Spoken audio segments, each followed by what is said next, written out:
Premier ministre Martin Ziguélé, bonjour. Bonjour. Nous sommes ici à Tanger, au MEDES, 16e édition. Et cette 16e édition se focalise sur les souverainetés, les résiliences et l'équilibre du monde. Quel est votre point de vue sur cette thématique? Je vous remercie. Aujourd'hui, vous avez constaté dans le monde entier, chaque pays tient à réaffirmer sa souveraineté et à résister par rapport aux chocs économiques, aux chocs politiques, aux chocs sécuritaires, aux chocs sociaux, etc. Et donc, c'est la nouvelle donne.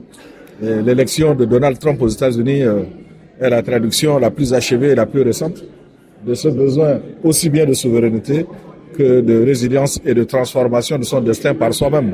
C'est la première leçon que nous pouvons retenir de la thématique principale de ce forum-là, c'est d'inviter les pays africains à vraiment passer à l'âge adulte, se prendre en charge, compter d'abord sur soi-même et puis s'organiser dans une certaine solidarité également pour résister à tous les chocs. Alors, quelle est la place de l'Afrique dans ce débat-là? Est-ce que l'Afrique a une voix par rapport à la marche du monde, par rapport à une telle analyse entre résilience et souveraineté? Et quelle est la part de l'Afrique? Non, mais l'Afrique a sa place. L'Afrique, ça fait 1,4 milliard d'habitants sur les 6 milliards que nous sommes sur Terre. Donc, l'Afrique a sa place. L'Afrique, c'est 40% des ressources naturelles, des ressources industrielles, minières dans le monde. Donc, l'Afrique a sa place. Que ce soit sur le plan humain, que ce soit sur le plan économique et que ce soit également sur le plan politique.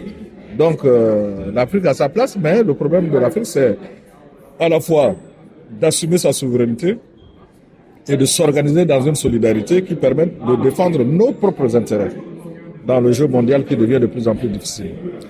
Qu'est-ce qui peut nourrir une telle thématique, souveraineté, résilience et équilibre mondial? Est-ce que c'est la montée du populisme? Est-ce que ce sont les conflits persistants? Non, c'est pas la montée du populisme, c'est une prise de conscience à un certain moment que notre développement ou nos développements dans nos pays africains ne se feront pas par d'autres pays extérieurs au continent ou d'autres institutions financières, quelles qu'elles soient. Cette prise de conscience-là, aujourd'hui, elle est réelle. Et donc, et surtout par la jeunesse. Et aussi par une frange des dirigeants. Chacun comprend que il n'y a pas de charité et qu'il faut compter sur soi-même. Et c'est une très bonne chose que aujourd'hui cette thématique-là soit au centre des débats pour permettre à chacun de comprendre que nous sommes obligés de revenir à l'adage qui est à la base de toute activité humaine. Il faut d'abord compter sur soi-même.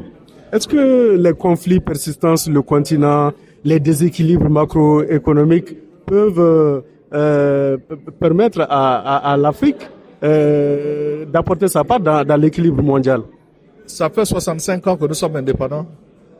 Dans les autres continents et en Europe notamment, ils ont connu plusieurs siècles de guerre.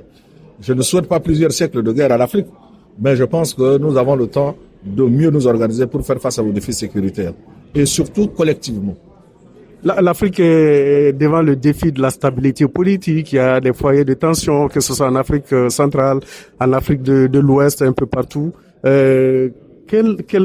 Comment vous, en tant qu'homme d'État, homme politique, acteur et leader, décideur, comment vous percevez justement la marche de l'Afrique de par son passé et aujourd'hui pour se projeter dans l'avenir?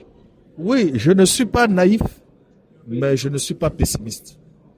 Je sais que l'Afrique affronte des difficultés, mais comme je vous ai dit, il faut se regarder, mais il faut voir également les autres. Quelle est la trajectoire qu'ils ont connue sur le plan de la construction politique, la construction des nations, la construction des États. Et comme je le disais tantôt, ils ont eu plusieurs siècles à faire ce travail de construction nationale avec des guerres dévastatrices qu'on appelait des guerres mondiales, mais qui en fait étaient des guerres européennes et occidentales, n'est-ce pas? Et donc l'Afrique, tout en souhaitant qu'elle n'ait pas ce chemin-là, je disais que nous n'avons que 75 ans d'indépendance. Nous devons tirer les leçons de ce qui est arrivé aux autres et de mieux nous organiser en étant forts individuellement, mais forts également collectivement. C'est la voie de l'unité qui est le salut de l'Afrique. Merci beaucoup, Monsieur le Premier ministre.